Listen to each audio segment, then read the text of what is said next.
Dans cette vidéo, nous allons voir ensemble comment mettre à jour les appareils de la marque Visicom avec le logiciel Visicom Manager. Pour cet exemple, nous allons utiliser le MPR51 et le MCR54 avec le nouveau logiciel 4.2.0 de chez Visicom.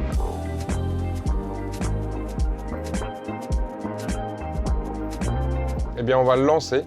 Donc pour la première ouverture, vous allez avoir cette fenêtre qui va apparaître. Donc soit vous êtes connecté au réseau, soit pas du tout. Donc dans notre cas, on n'est pas connecté au réseau, donc on va cliquer sur non.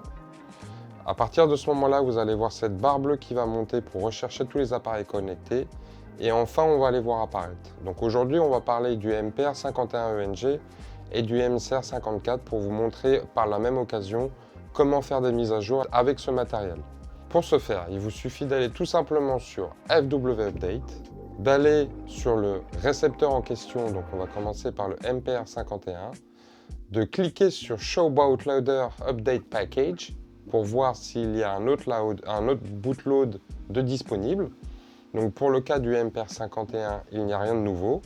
Là, on voit qu'on est en version 1.7, l'officiel. La nôtre est déjà en 1.7, donc le MPR51 est bien à jour. Vous verrez que sur cette partie droite de la fenêtre, à quoi correspondent les mises à jour au niveau de l'appareil. Donc dans ce cas ici, on voit que ça ajoute le NS, que ça rajoute le MTP60 avec la compatibilité de synchronisation, et ça ajoute aussi tout ce qui est les niveaux de batterie et de télémétrie de la batterie. Pour le MCR54 maintenant, on est en bootload version 1.1 et en app version 2.7.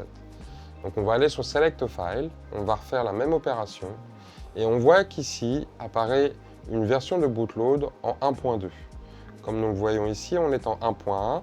Donc sur cette partie de droite, vous verrez le warning message. Il va vous indiquer la procédure à réaliser et à suivre. On fait OK. Là, il nous indique, êtes-vous vraiment sûr de vouloir mettre à jour cette version en 1.2? Donc on appuie. Là, vous l'avez sélectionné. Donc ce qu'il vous reste à faire, c'est de vérifier que le MCR54 est bien coché, qui est le cas ici, et ensuite d'appuyer sur Lecture. Là, dans un premier temps, le récepteur va effacer le buffering et la mémoire vive pour ensuite commencer à programmer l'appareil. Vous voyez que c'est terminé. Le récepteur va avoir des LED bleus, puis dépasser un LED vert, et comme on l'a vu indiqué dans la partie Warning, il va falloir appuyer sur le bouton Scan pour pouvoir le faire passer en boot mode. Donc là, les LED vont passer de vert à une sorte de blanc-violet. Une fois que c'est fait, on revient ici pour sélectionner. Et là, on va pouvoir mettre à jour le dernier firmware. On fait la même manipulation, on vient, on appuie sur lecture et c'est parti. Une fois que c'est terminé, et bien là, ce qui va se passer aussi au niveau du récepteur, c'est qu'il va s'éteindre et se rallumer, faire un cycle afin de pouvoir se relancer. Vous fermez cette fenêtre-là. Pour être sûr que tout soit bien déroulé et que tout soit bien passé, on peut faire une vérification en cliquant sur la loupe. Les deux appareils sont bien ici.